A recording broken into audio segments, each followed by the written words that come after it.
My girlfriend Chloe was a New York socialite from the powerful Aster family, worth billions. Yet she wouldn't spend a single dime on me. We even had to split the cost of condoms at the convenience store. When my mom fell gravely ill, I borrowed from everyone I knew, but I was still $2,000 short for her surgery. No matter how desperately I begged Chloe, she refused to lend me the money. After I handled my mother's funeral arrangements alone, I went home to pack my things. That's when I stumbled upon a list of gifts Chloe had bought for her neighbor's younger brother. Zach, a mansion in the Hamptons, luxury watches, haute couture gowns. There was also a chat log with her best friend. Chloe, I heard Ethan actually got on his knees to beg you for $2,000. Is that true? Chloe scoffed in reply, casual and dismissive. Zach was right, groveling to everyone for $2,000. If that's not a gold digger, I don't know what is. We've only been together 7 years, and he's already this desperate to leech money off me. So this 7-year test of our relationship was nothing more than Zach stirring up trouble, but none of it mattered anymore. From the moment my mother passed, I had already decided to leave her. Just as I put the gift list back where I found it, the front door opened. Chloe walked in, reeking slightly of alcohol, and sat beside me. You disappeared for a few days. I thought you had some backbone that you wouldn't come back. But here you are, crawling back. You just can't leave me, can you? She was practically accusing me of coming back to swindle money from her. I didn't even look at her, just scooted away, avoiding the arm she tried to drape over my shoulder. She froze for a moment, staring at her hand, then at me, probably assuming I was just sulking over the $2,000. I've had a bit to drink and I'm thirsty. Go make me some soup to sober me up, she said. She always did that, putting on her princess airs without even thinking. But 7 years ago, when she first pursued me, she had pretended to be poor, completely fooling me. Ethan, I don't have anything, and I can't offer you a stable future, but we can work hard together and build a good life, she had told me back then. Looking at her sincere face, I nodded. I didn't have much money, but I believed I could make a living through my own efforts. I chose Chloe because I was moved by her words. But the longer we were together, the more I realized she was different from ordinary people. She would unconsciously show disdain for inexpensive things. She would order me to do things she could easily do herself. One day, while working a part-time job, I saw her step out of a luxury car and get treated like royalty at an exclusive club. That's when I fully realized that our relationship had been built on lies, and that she was always afraid I was after her money. Chloe's voice snapped me out of my thoughts. If you want money in the future, just ask me directly. Using your own mother's illness as an excuse. Aren't you afraid of being struck by lightning? Her words were so absurd, they were laughable. I lifted my eyes and looked at her coldly. If I asked you directly, would you give it to me? She hesitated for a moment, her face flickering with uncertainty. Then, as if confirming something to herself, her eyes filled with scorn. Zach was right. You're only with me for my money. As she spoke, she sent me $188 via phone transfer, with a 3-word memo, gold digger. In the entire 7 years we had been together, I had never spent a single cent of her money. I even bought her gifts for holidays and anniversaries, which she accepted without a second thought. She never got me anything, and when I mentioned it, she'd sarcastically say that it was only natural for a man to buy gifts to appease his girlfriend. This was the person, calling me a gold digger. This was the New York socialite worth billions. I remembered the gift list for Zach. I remembered my mother, dying in pain because we couldn't afford treatment. I couldn't stand to look at Chloe for another second. Just as I stood to leave, the door opened again. Zach walked in, shrugging off his jacket, revealing a sheer see-through shirt underneath. The moment he saw me, he feigned shock and quickly put his jacket back on. Ethan, what are you doing here? I turned to Chloe. If I remember correctly, this is the apartment we rent together. Not only do you casually give out the passcode, but you also let people barge in whenever they please. Zach immediately put on a look of victimhood, rushed to Chloe's side, and grabbed her arm. Chloe, how can I be considered just people? I just forgot my house keys and wanted to crash here for the night. Besides, if Chloe hadn't agreed to share the rent, Ethan, you'd be paying for it all yourself. In a way, you're the one benefiting. I had no idea how many times he had stirred up trouble like this behind my back. And Chloe? She didn't think she had done anything wrong. In fact, she seemed to think Zach had a point. Zach's right. I have my own place, so splitting rent here really puts me at a disadvantage. It's like paying someone to sleep with me. What's the difference? Then she pulled out her phone, showed me her payment QR code, and held it in front of my face. You don't want people calling you a gold digger, do you? Then pay me back for my share of the rent for the past 7 years. This cramped 40-square-meter apartment was the one we had rented when we first got together. After college, I stayed in New York to work, and with my salary back then, I could only afford a tiny room far from the city center. It was Chloe who said that place was too far and inconvenient for her to visit. It was Chloe who said that tiny room wasn't fit for human habitation, that even being intimate there would ruin her mood. She wanted us to rent a bigger place together. So, under the pressure of high rent, I took on another part-time job, using the time I saved from commuting, and now, she not only wanted me to pay her back for her half of the rent over the past 7 years, but even implied that she felt like she had paid to sleep with me. Chloe, what have you taken me for all these years? The humiliation and anger I felt were as much for myself as for her. 7 years of my youth wasted. Her hand trembled when she saw my downcast expression. She pursed her lips and pulled her hand back. I was just kidding. She didn't even finish before Zach clicked his tongue twice, disdain on his face. Still say you're not after Chloe's money? If it weren't for her, could you afford such a nice place? Chloe, just cancel the lease next month. You can't keep letting an outsider take advantage of you. Or make Ethan sign an IOU. That would be fair. If assault weren't illegal, I really wanted to slap both of them. But I knew that if I did, they'd find some way to extort money out of me. I had played along with these tasteless rich people and their malicious games for 7 long years. I was done. I'm not signing any IOU. If you want money, sue me. See if the court rules against me. I'm not living here anymore either. Since Mr. Zach wants to stay the night, don't forget to pay Chloe rent. Otherwise, you'll be a gold digger too. I was about to leave when Chloe grabbed me. The playful look she had earlier was gone, replaced by anger. Ethan, are you serious? Zach and I were just joking. I suggest you think this through. If you leave here, you'll never be able to afford such a good place again. I had been wrong. So wrong. I shouldn't have let her sweet words stop me from breaking up with her when I first learned she was a New York socialite. And I definitely shouldn't have believed her every time she accused me of wanting her money, repeating her nonsense about equal relationships. I remembered how she used to warm my hands with her stomach in the winter, how she gently massaged my temples when I had headaches. We had loved each other. Yes, but love like this could never survive once it was tainted by money. Chloe, let's break up. The moment the words left my mouth, her smile vanished. Panic flashed in her eyes. Break up, Ethan? You're actually breaking up with me? I don't agree. What right do you have to dump me? There's a limit to your tantrums. She had always put herself on a pedestal, as though being with me was a favor she was granting me. I looked at her calmly. I'm not having a tantrum. Since you think I'm a gold digger, maybe you should find someone from your own social standing. Have a fair relationship. Not wanting to waste another word, I turned and went back to the bedroom to finish packing. About half a minute later, I heard a roar from the doorway. Ethan, don't you dare regret this! I ignored her threat and didn't care when she slammed the door, leaving with Zach. A love where I was treated like a thief. I had endured it for 7 years. I didn't blame Chloe for my mother's death. She had no obligation to lend me money. But when I needed help the most, even when I knelt before her with an IOU, begging her to save my mother, she turned a blind eye and still called me a gold digger. That night, carrying all my luggage, I walked through the deserted streets of New York. This massive city no longer had a place for me. My mother was gone. My love had run its course, and every second I stayed would only bring me more pain. With nowhere else to go, I spent the night in the lobby of a nearby hospital. The first thing I did when I got to work was hand in my resignation. My boss looked surprised. Resign? Did Ms. Aster approve this? By the way, if you resign now, your bonus for the month will be minimal. We'll just deposit your remaining salary into one account. I frowned. Too much information at once. What did he mean by one account?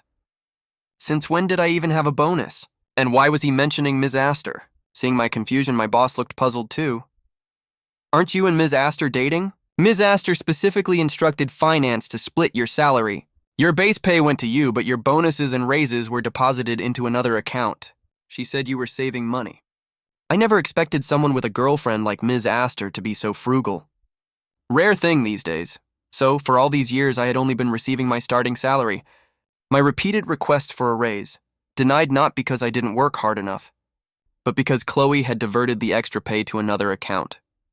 When I went to finance to get my pay stubs, I saw a $2,000 bonus clearly listed in the earnings column. A few days ago, I had been desperately scraping together that final $2,000, delaying my mother's surgery by a day. That one-day delay had cost her her life, and the total bonuses Chloe had siphoned off me over 7 years were more than enough to cover my mother's medical expenses. I was so unbelievably foolish enough to work tirelessly, terrified of losing my job, foolish enough to try to prove to Chloe that I wasn't after her money. Not only did I never spend a cent of hers, she had been siphoning off mine. Had endured a relationship built on lies and humiliation for 7 years. Just as I was holding my pay stubs, preparing to confront Chloe, she appeared in front of me, completely unfazed. "Ethan, we just had a little argument, and you run away from home and try to resign? Your temper's getting worse and worse." Following her was Zach, wearing a smug expression. He feigned concern. "Ethan, you're so ungrateful.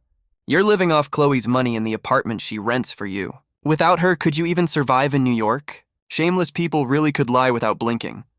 I laughed in pure anger, about to reply, but Chloe cut me off. "Zach's right. If it weren't for me these past 7 years, you'd have starved to death by now. Let's just say you're acting out today.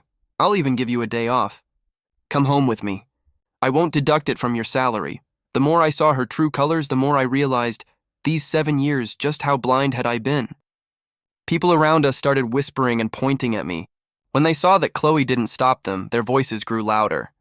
Ms. Aster even hid her identity so Ethan wouldn't feel inferior. She made us all keep it a secret. That's how much she cares about him. He eats her food, lives in her house, and still throws tantrums at her, trying to marry rich without even being worthy. Without Ms. Aster, what is he? The more they gossiped, the more smug Chloe looked. Zach kept chiming in, throwing out all sorts of baseless accusations at me. "Ethan, didn't you lie about your mother dying just to get $2,000 from Chloe? Pretending to be noble while leeching off her? You're such a hypocrite." His words were like cold water hitting hot oil. The atmosphere around us instantly turned explosive. Everyone was staring at me with contempt, hurling insults like knives. I glanced at Chloe. Her face was calm, indifferent, almost as if she felt vindicated. Like Zach had simply voiced the thoughts she'd been holding back all along. I twisted my lips into an absurd smile. Just as I was about to speak, Chloe casually grabbed my arm and, with a fake look of generosity, said, "Never mind. What's past is past. It's not like I'm short of that little bit of money. Ethan, if you want money in the future, just ask me directly. There's no need to make up so many excuses." Her words made the entire office buzz with indignation. Exactly. Ms. Aster is so wealthy. If he wanted money, he should have just asked. To curse his own mother just for money, that's inhuman. I can't believe Ethan is this kind of person. I even used to think he was frugal. I even brought him food sometimes. Someone like him, Miss Aster should just dump him and make sure he can't survive in New York. The colleagues I used to get along with, even they joined in, trampling me underfoot. And then I thought about Chloe's actions. Suddenly, it all felt meaningless. Since I was leaving anyway, even if I threw the pay stubs in her face right now, she and Zach would just come up with new lies to keep humiliating me. Silently, I slipped the pay stubs back into my pocket. Then I looked up at Chloe and smiled. We've been together for 7 years. Go ahead, calculate exactly how much of your money I've spent. If you can't name a single cent, then please return the hundreds of thousands you owe me. Otherwise, both you and your company can wait to be sued by me. All that talk about a love untainted by money, and yet our entire relationship had been soaked in it. This New York socialite who spent money like water in front of everyone else had been quietly hoarding the money I'd saved for my mother's life-saving surgery. Panic flickered in Chloe's eyes as she struggled to think of even one example where she had spent money on me. There was none. This was a woman who once insisted we split the bill for condoms. I had once believed that it wasn't that rich people were stingy. Maybe I simply wasn't worth her spending a cent on. Perhaps she wanted to argue more, but I no longer wanted to hear it. As I turned to leave, Zach suddenly shoved me. I stumbled and fell to the floor. Ethan, stop trying to twist the truth. How could Chloe possibly owe you money? You dare spread rumors? Aren't you afraid we'll call the police and have you arrested? If you go to jail, who's going to take care of your mother lying in the hospital waiting for you to earn money for her? Hurry up and apologize to Chloe. He still thought he could threaten me. But now I had nothing left to hold me back. Just then, my boss happened to walk by. She saw Chloe squeeze through the crowd and handed her an application form. Ms. Aster, Ethan's mother, passed away a few days ago. You still haven't approved the employee bereavement payment. And also, Ethan's request for a $2,000 salary advance. I withdrew it as you instructed. Such a pity. I heard Ethan's mother was just $2,000 short of her surgery fees. Not only had Chloe been withholding my bonuses and raises, but she had also deliberately pretended not to know and refused to sign the bereavement payment form. Even my salary advance application had been secretly withdrawn by her. It was just $2,000. Why couldn't she give it to me? Why did she have to make things so difficult for me? Remembering everything I had done for Chloe over the years, I felt like the biggest fool alive. If I had worked anywhere else, I wouldn't have been so exhausted. I would have had plenty of savings. Maybe Mom would still be alive. If only I had never met Chloe. The colleagues who had just accused me of cursing my own mother for money now fell completely silent. They all lowered their heads, not daring to meet my eyes. But still, none of them dared challenge Chloe. People always bully the weak, even when the strong are in the wrong. I had always known this truth. But seeing it play out so plainly in front of me still filled me with a deep sense of desolation.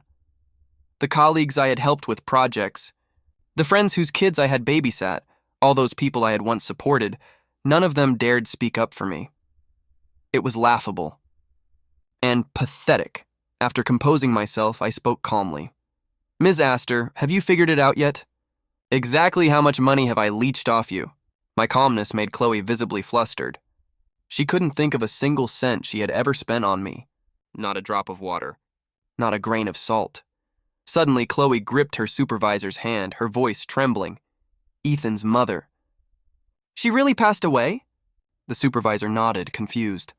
Yes, Ms. Aster, didn't you know? Chloe's vision blurred. She almost collapsed. She couldn't believe the kind woman who always called her dear Chloe was gone, and that she had indirectly caused her death. Looking at her crumbling expression, anyone who didn't know the full story might have thought it was her own mother who had passed away. I let out a cold laugh, sarcasm lacing my words. Can't remember? Or maybe there's nothing to remember at all. I wanted to mock her further, but then I thought, why bother? The only thing that mattered now was collecting my mother's ashes and taking her away from this wretched city. Chloe had always known I was a self-reliant and ambitious person. In all these years, I had never once spent a single cent of her money. If a proud man is willing to kneel before you and beg for money, it means he's facing unbearable hardship. Chloe had known that. She just chose not to care.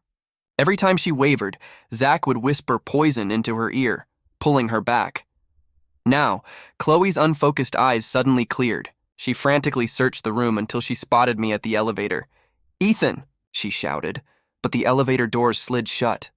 A wave of panic surged through her. She knew, if she couldn't get my forgiveness this time, she might lose me forever. Chloe rushed toward the elevator, furiously mashing the call button. Seeing the floor indicator descending, she cursed and kicked the door in frustration. The tension around her grew palpable. Zach, realizing what she was about to do, ran after her. Chloe, where are you going? Chloe yanked herself free from his grip, frowning. I'm going to apologize to Ethan. A flash of malice crossed Zach's face before he quickly masked it. Chloe, if you hadn't given Ethan a job, he wouldn't even be able to stay in New York. His mom died. So what? At least now he can't use that as an excuse to leech money off you. If you go to him now, you're just letting him win. Men understand men. Ethan is just playing hard to get. For the first time, Chloe felt that Zach, the man she had trusted for years, was a stranger. She knew my worth. She knew how much the company had grown because of me. Ironically, she had been suppressing me this whole time, costing me my mother's life. And yet, in Zach's eyes, that life was worthless. As she recalled our past, she realized she had never spent a single penny on me. I had never once shown gold digger behavior. Every time I lost my composure, every argument, every desperate plea I made, she had been misled by Zach, until she truly believed I was only with her for money. The whole twisted situation was his doing. Now, she felt only disgust. If not for Zach, she wouldn't have become so warped, but it was too late. When Zach blocked the elevator, Chloe's face turned cold. "Move! Chloe, I can't let you—" Before he could finish, she shoved him aside. "If you get in my way again, I'll never see you again for the rest of my life." When Chloe finally reached the ground floor, she sprinted toward the exit. "Ethan, don't go!" I ignored her, got into a car, and drove away. By the time Chloe reached the doorway, all that was left was the smell of exhaust fumes. For a moment, she felt utterly defeated. For the next 3 days, Chloe searched for me everywhere. Meanwhile, I wasn't idle either. I remembered a senior from college who had opened her own law firm. I searched my contacts and sent her a message. No red exclamation mark. Thankfully, she hadn't deleted me. We reconnected quickly. I explained everything and shared what my boss had said, hoping she could help me recover my money. It was mine, what I had earned. I had been blinded by love for too long. Now, I wanted to sever every tie with Chloe. I didn't want her money. I just wanted back what was rightfully mine. To avoid any complications, I asked my classmate to print out the relevant laws and regulations. With evidence in hand, no one could slander me. In just 3 days, Chloe had become visibly haggard. When she finally received word of me, it came in the form of a court summons. Chloe stared at the document for a long time, then gave a bitter, self-deprecating smile. The lawsuit wasn't as hard as I expected. I won. The money was quickly deposited into my account. Looking at the balance felt surreal. My mother was gone. This money was useless now, but I couldn't let what I had earned be taken from me unjustly. Standing outside the courthouse, the wind whipping through my hair, I made my decision. I returned to my hometown, a small town in Pennsylvania. I opened the gate to the little courtyard house where my mother and I had lived. Relying on each other, the familiar scent hit me, and tears welled up again. Clutching my mother's ashes, I squatted down and wept until I was exhausted. "I'm sorry, Mom. I couldn't give you a good life. I'm sorry I couldn't get the surgery money in time. I'm sorry you never got to see me get married. There were so many ways I had failed her. When I could cry no more, I noticed a little stool in the yard. It still had the smiley face my mom had drawn for me. Though the stool was moss-covered and weathered from years of use, I picked it up and carried it to the creek. Scrubbed it again and again until the dirt was gone. The smiley face became clearer and clearer, so much like Mom's smile. I gently touched the drawing, my voice barely a whisper. "Mom, I'll live a good life." As the words left my lips, tears fell onto the stool. I really couldn't live without my mom. After I calmed down, I went back to the little courtyard. Keeping myself busy always made it easier to bear the pain. I cleaned the entire yard, and after finishing, I felt a bit lighter, a bit more energized. These past few days, I'd been wandering around, trying to find some work, but there was nothing available. The village had quite a few ponds, and that gave me an idea. I could build a fish farm. Half would be for raising fish, and the other half could be turned into a high-end fishing spot to attract premium clients, maybe even boost the local economy. I checked my bank balance and started sketching out the fish farm blueprint in my head. But I was a complete novice in this field, so I stumbled a lot, facing one setback after another. Most of my days were spent sitting on the doorstep, lost in thought. One afternoon, my neighbor Mrs. Lynn came by with an apple. Seeing I didn't even notice her, she waved her hand in front of my face. "Ethan, what's wrong? You've been so absent-minded lately. Tell me. I'll help you." "I want to invest in a fish farm," I admitted. "But there are so many things I don't understand." Honestly, I hadn't expected her to be able to help. I was just saying it to ease her worry. To my surprise, Mrs. Lynn clapped her hands. "A fish farm? That's a great idea. My niece Olivia specializes in this. She's coming over for dinner later. I'll introduce you. You can ask her for advice." My eyes widened. "What? Did you think I was joking?" Mrs. Lynn teased. I quickly shook my head, agreeing to the meeting. This was truly a godsend. Without hesitation, I went to Mrs. Lynn's house early to help with the cooking. When Olivia arrived, her feet were caked with mud. She must have just come back from inspecting a fish farm. As soon as she walked in, she saw me squatting on the floor washing vegetables. She froze, then stepped back outside to check the house number before coming back in.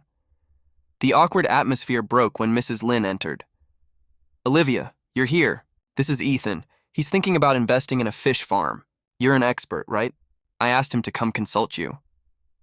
Knowing this was Olivia, I immediately stopped what I was doing, stood up and walked toward her. "Hello, Miss Lin, I'm Ethan." Olivia wiped her hands on her clothes and shook my hand warmly. "Hello," she seemed very approachable. Her slightly clumsy movements were even a little endearing. After dinner, Olivia suggested we go check out the ponds I was planning to develop. I'd be lying if I said I wasn't touched. She was so busy, and she could have easily made an excuse to refuse. I quickly changed clothes and went with Olivia to the site. "Your ponds are about 30 acres, she said. "For fish farming, the water depth should be around 8 feet. You'd need about 130 to 140 pounds of quicklime per acre to clear the pond. Your current depth isn't sufficient." I immediately took out a notebook, nodding while scribbling everything down. "Are there specific requirements for the fish species?" I asked quickly. Olivia thought for a moment. "For a farm this size, you'd usually stock around 2,000 carp, 1,500 bream, and about 20 silver carp per section. But to start, it's better to raise species that are easier to manage. Don't worry about workers. I can introduce you to some experienced people when the time comes.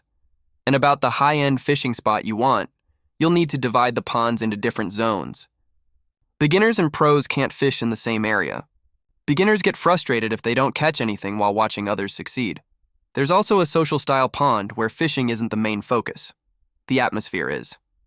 Your advertising should highlight that to attract the right crowd." Olivia spent the entire afternoon talking with me. At first, I thought she was just a rich girl who had made money from fish farming. But the more I learned, the more impressed I became. She actually had a PhD in agricultural science and had published several SEI papers on aquaculture. Thanks to Olivia's help, the fish farm and fishing spot slowly took shape. The beginner's pond was always half price, and even if customers caught nothing, I would give them a fish before they left. The second pond had no fishing fee, but any fish caught had to be paid for by weight, which customers loved. Later, I added restaurants and eventually, deluxe ponds with water entertainment facilities.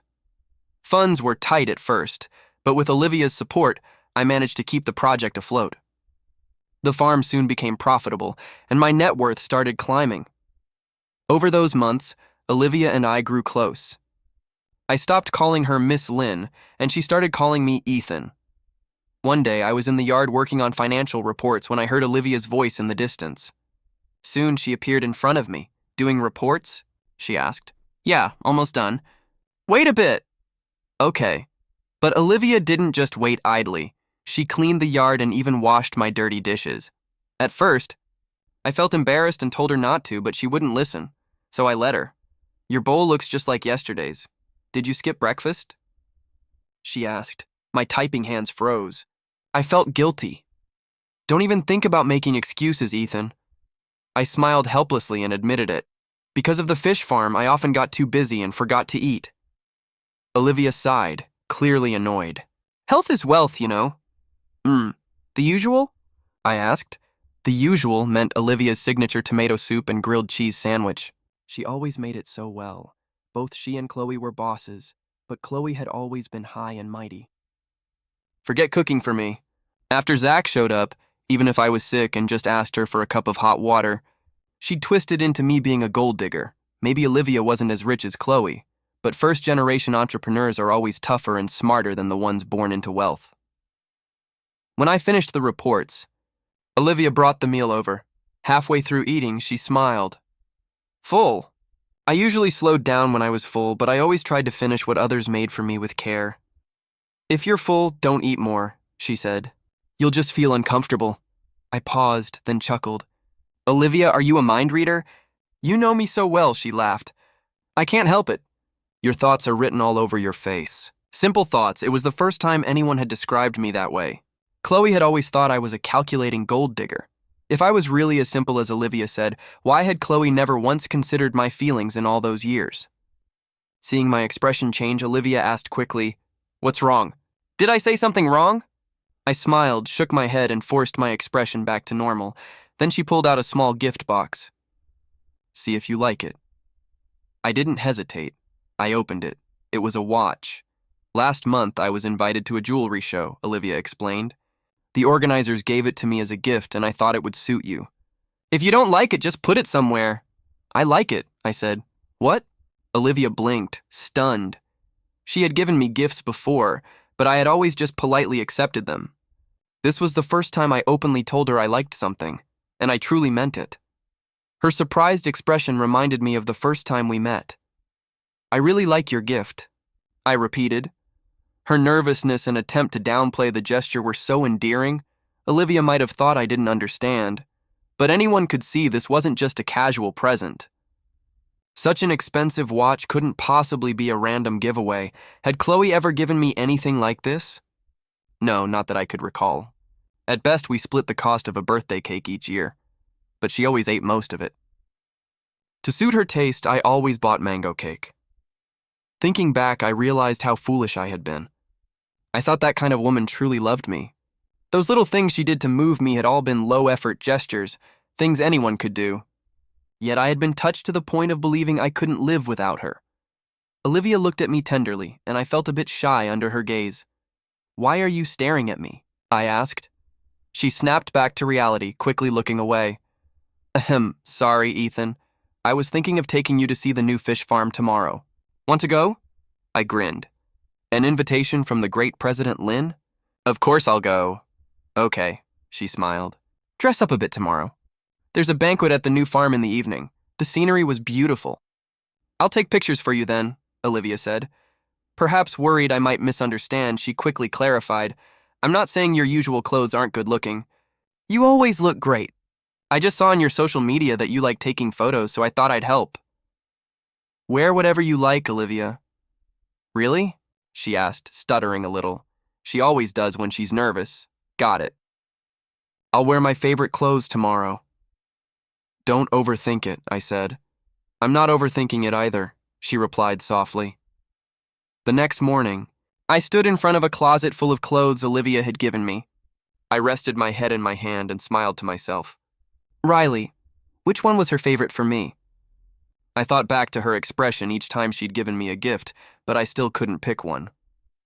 She had always seemed to care only about whether I liked them, not which one I wore. 3 hours later, I finally made my choice, which were a refined light blue shirt, perfect to go with the watch she'd given me.